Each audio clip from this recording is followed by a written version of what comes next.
The dawn broke over the small town, painting the sky in hues of orange and pink, as sunlight streamed through the windows of Abigail's Grace, the community center that had become a haven for children who, like Abigail, had once known only despair.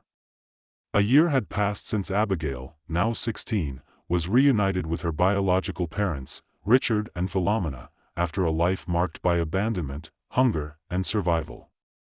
The center hummed with life. Children's laughter echoed through the courtyard, volunteers sorted stacks of donated clothes, and the rich aroma of egusi soup drifted from the kitchen. Abigail moved among the children with a quiet strength, her once fearful eyes now sparkling with purpose. She knelt beside a boy named Chikwudi, helping him tie his new sneakers, her smile a silent promise that he was seen, valued, and safe. Yet, beneath her newfound confidence, the weight of her past lingered. The scars on her body, faded welts from beatings, thin lines from nights spent huddled in gutters, were a map of her pain, but the deeper wounds were invisible. Nightmares haunted her sleep, the mob's angry shouts, the tire forced around her neck, the suffocating smell of fuel drenching her clothes. She saw Philomena's desperate tears as she shielded her, heard Richard's voice pleading with the crowd. These memories clung to her, even as she poured her heart into Abigail's Grace. Philomena and Richard noticed the fleeting shadows in her gaze, the way her hands trembled when she thought no one was looking. They filled her life with love, her favorite mango smoothies, a room painted sky blue, books she'd always wanted to read, but they knew healing was a jagged path.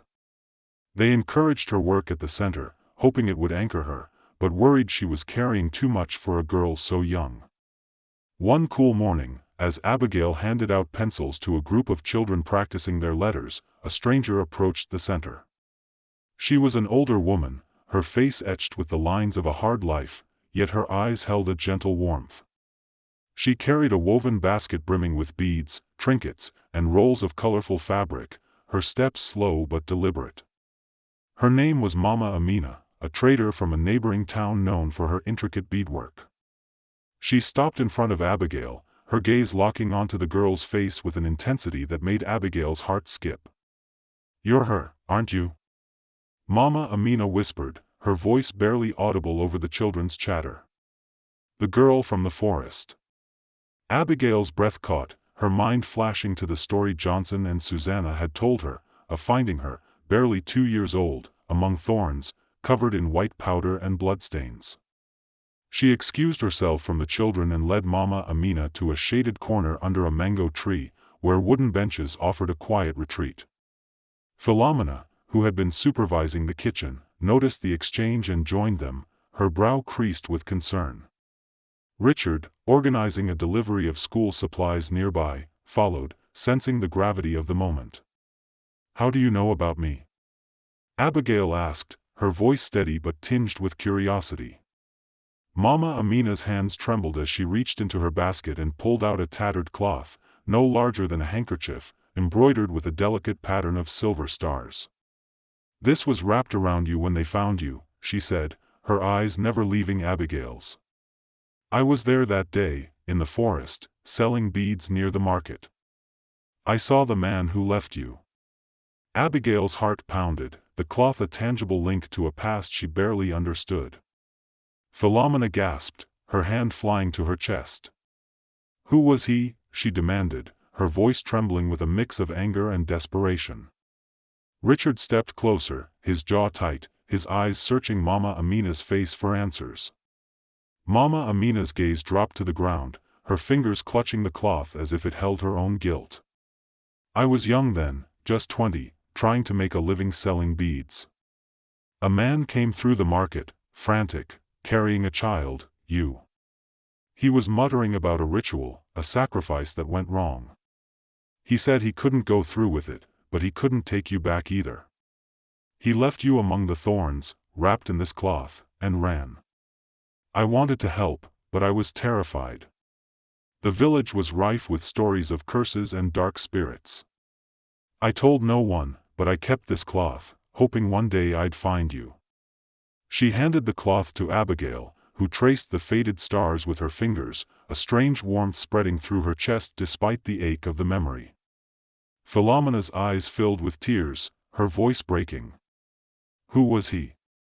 Who took my daughter? Mama Amina shook her head, her expression heavy with regret. I never saw him again. He wasn't from our village. But he wore a red cap with a snake emblem, and his hands were scarred, like burns.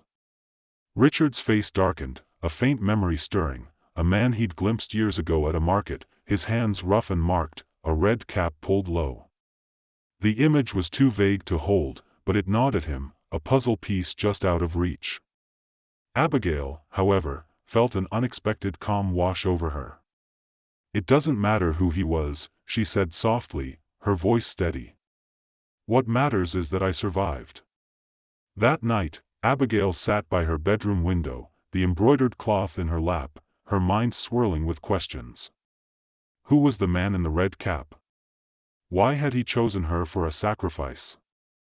The cloth felt like a fragment of a story she'd never fully know, yet it grounded her, a relic of the moment her life could have ended but didn't. She didn't feel anger, not exactly, but a deep, unshakable need to understand, to close the chapter of her pain and fully embrace the life she was building. The next morning, she found Richard and Philomena in the kitchen, their faces etched with worry as they sipped tea in silence. I want to find out who he was, Abigail said, her voice firm but calm. Not for revenge, but for me. I need to know where I came from to know who I am. Philomena hesitated, her eyes searching Abigail's for signs of fragility. What if it hurts you more? She asked, her voice barely above a whisper. Richard placed a hand on her shoulder, his gaze steady. She's strong, Philomena. She's earned the right to know. After a long pause, Philomena nodded, tears brimming. We'll do it together, she said, her voice resolute. Richard contacted Mr. Okoye, a private investigator known for his sharp mind and relentless pursuit of truth. A quiet man with piercing eyes and a notepad always in hand, Mr. Okoye had a reputation for finding the unfindable. He began by tracing the snake emblem, which led to whispers of the Order of the Red Fawn, a secretive cult that had operated in the region decades ago. Most believed they had disbanded after a police crackdown in the early 2000s, but Mr. Okoye uncovered rumors of a surviving member, an old man named Ease, living in a remote settlement deep in the hills. The journey to find Ease was long and grueling. The family, accompanied by Mr. Okoye, drove through winding, dusty roads, past villages where children waved and goats scampered out of the way. Abigail stared out the window, the embroidered cloth clutched in her lap, her heart a tangle of anticipation and dread. The landscape shifted from bustling towns to sparse settlements, where the air grew thick with the scent of wild grasses and wood smoke. When they reached Ease's village, they found a cluster of mud huts surrounded by baobab trees, their gnarled branches reaching for the sky. Ease sat under a mango tree, his hands scarred and trembling, his eyes cloudy with age but sharp with memory. When he saw Abigail, his breath hitched, his face paling as if he'd seen a ghost. You, he whispered, his voice barely audible. The child who lived. Abigail stepped forward, her heart pounding but her voice steady. Why did you take me? Isa's shoulders slumped, his eyes filling with shame as he leaned against the tree for support.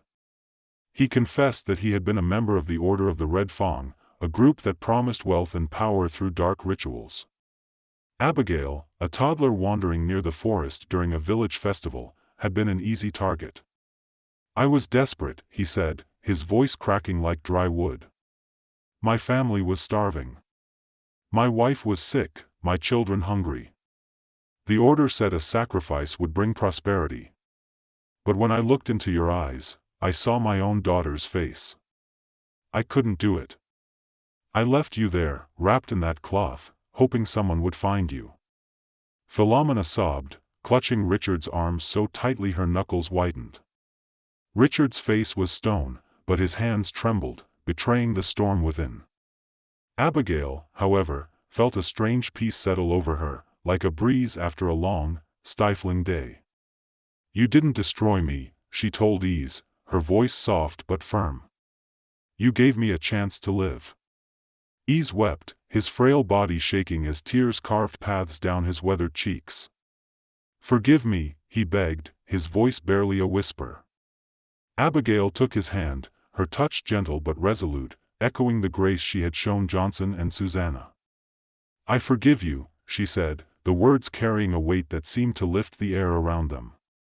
Ease pressed a small wooden carving into her hand, a tiny figure of a girl with stars etched into her dress.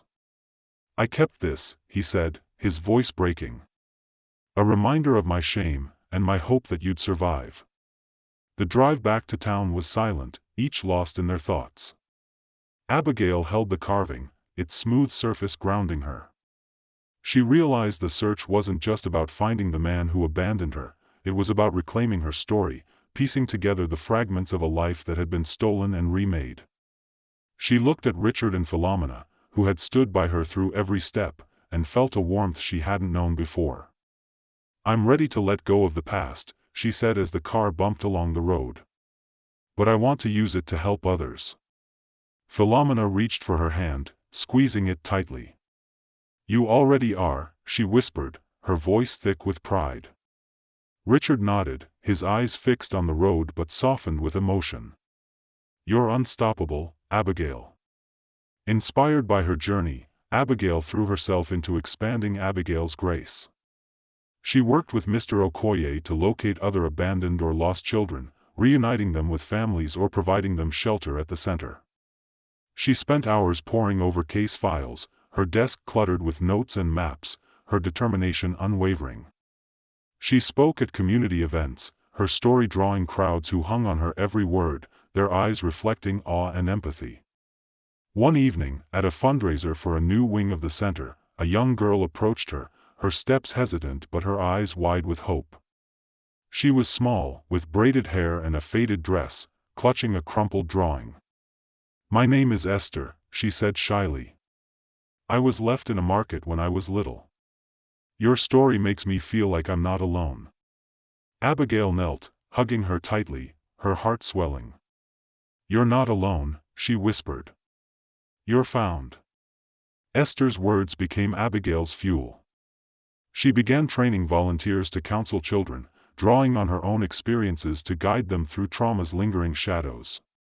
She partnered with local schools to provide scholarships, ensuring no child went without education as she had for so long. Richard and Philomena, proud but ever watchful, supported her every step. They converted part of their mansion into a training hub for volunteers, complete with a library and counseling rooms. Richard used his business connections to secure funding, while Philomena, once distant and cold, now radiated warmth, her guilt transformed into a fierce dedication to Abigail's cause. She organized cooking classes at the center, teaching children to make akra and yam porridge, her laughter a melody that filled the space. Johnson and Susanna, now thriving in their new home, became pillars of the center. Susanna, fully recovered from her illness, taught cooking classes alongside Philomena, her hands steady as she showed children how to knead dough for chin-chin. Johnson built playgrounds, his calloused hands hammering nails with a precision born of redemption. One afternoon, as they painted a mural with the children, a vibrant scene of stars and smiling faces, Susanna pulled Abigail aside. "You've given us more than we ever gave you," she said, her eyes glistening with tears. "You've made us a family again." Abigail smiled, her heart full. "We're all family now," she replied, her voice soft but certain. But the path wasn't without obstacles. The town, while inspired by Abigail's story, had its skeptics.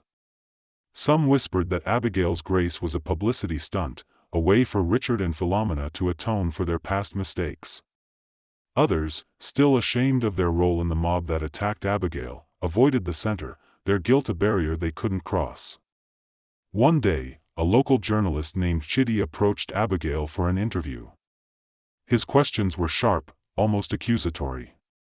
"How can you forgive those who hurt you?" he asked, his pen poised over his notebook. "How do you trust again after all you've been through?" Abigail paused, the weight of her past pressing against her chest. "Forgiveness isn't about them," she said, her voice steady. "It's about freeing myself from the chains of pain." Trust takes time, but it starts with choosing to see the good in people, even when it's hard. The interview was published in the local paper and shared widely on social media, sparking a wave of support. Donations poured in, sacks of rice, crates of books, stacks of clothes, but so did challenges. A group of local traders, led by a man named Obina, accused the center of disrupting their businesses by attracting street children to the market area. Obina, a burly man with a booming voice and a quick temper, confronted Abigail at a town meeting, his arms crossed. "Your center is a magnet for trouble," he said, his voice carrying over the crowded hall. "These kids steal, they loiter, they scare customers away. You're ruining our market." The crowd murmured, some nodding in agreement, others shifting uncomfortably. Abigail's heart sank, but she stood tall, her voice clear. "Those children aren't trouble," she said. "They're hungry, scared, and alone, just like I was. Help us help them, and we'll all benefit." Her words hung in the air, silencing the room. Richard stepped forward, his tone calm but firm. "Let's work together," he said. "We'll meet with the traders, address your concerns, and find a way to support everyone." Over the next weeks, Abigail and her parents worked tirelessly to win over the traders. They organized a market day where children from the center sold crafts, woven baskets, beaded bracelets, painted stones, with profits shared among the traders. Obina, initially skeptical, attended with a scowl, but his expression softened when a boy he'd once chased from his stall presented him with a hand-carved wooden spoon. "I made this for you," the boy said, his voice shy but proud. Obina's stern face cracked into a smile, and he became one of the center's biggest supporters, even donating fruit from his stall to the children. As Abigail's grace grew, so did Abigail's vision. She dreamed of a network of centers across the region, each a safe haven for children in need. She enrolled in night classes, studying social work to better advocate for them, her evenings filled with textbooks and notes. Her days were long, her nights longer, but she thrived on the purpose it gave her. One evening, while sorting donations, she found a letter tucked into a box of clothes. It was from Mama Joy, the shop owner whose rice Abigail had stolen in desperation. The letter was simple but heavy with emotion. "I heard you on the radio. I'm sorry for what I did that day. I didn't know your story. I've sent these clothes for your children. Keep shining." Abigail wept, the letter a reminder of how far she'd come. She invited Mama Joy to the center, and the older woman arrived with a truckload of supplies, sacks of yam, bags of gari, bundles of fabric, her eyes red with tears.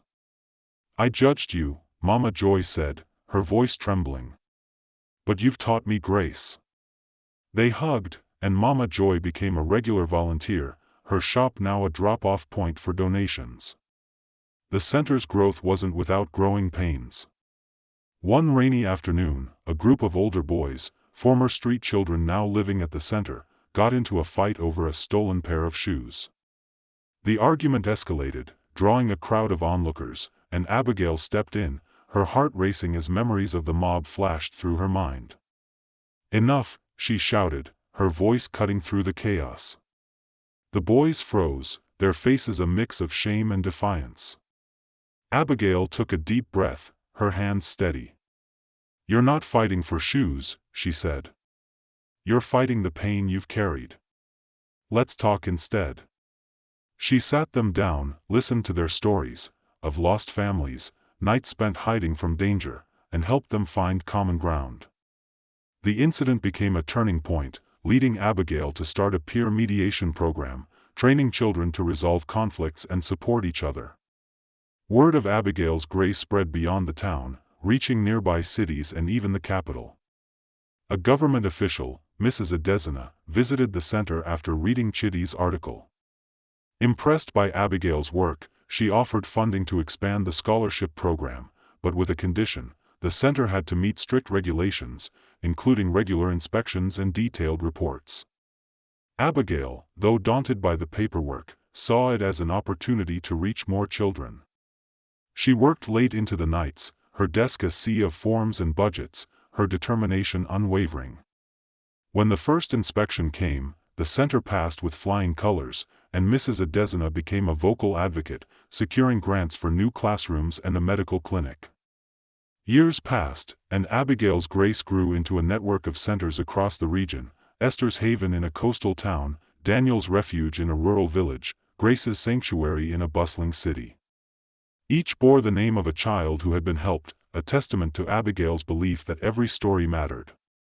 Abigail, now in her early 20s, graduated with a degree in social work, her thesis on trauma recovery earning praise from her professors. She spoke at national conferences, her story inspiring policy changes to protect vulnerable children. At one event, she stood on a stage in Abuja, the embroidered cloth with stars draped over her shoulders like a mantle. "I was sold for a bag of rice," she told the crowd, her voice steady and powerful. "I was abandoned, beaten, and broken. But I was never forgotten. Every child deserves to be found, to be loved, to be home." The audience rose in a standing ovation, tears streaming down faces.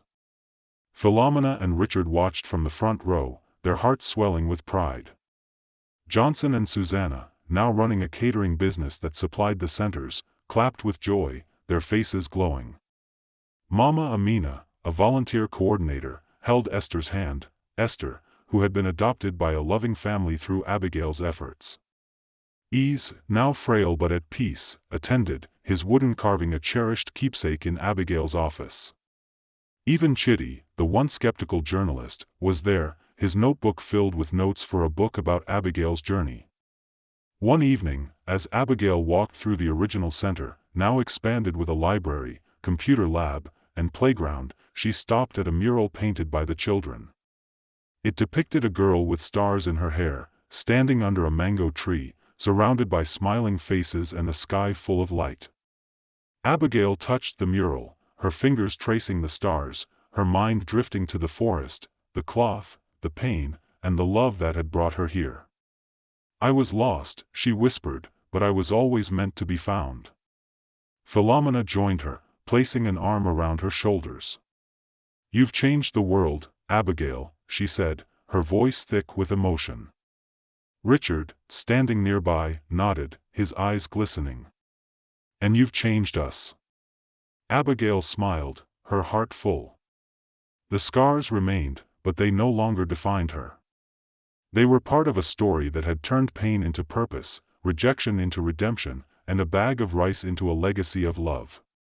Abigail's journey is a testament to the power of resilience and compassion. If her story moved you, share it with friends and family. Like, comment, and subscribe to our channel for more stories that inspire and uplift. Together, we can ensure no child is left behind. Every life matters. Thank you for being part of this journey.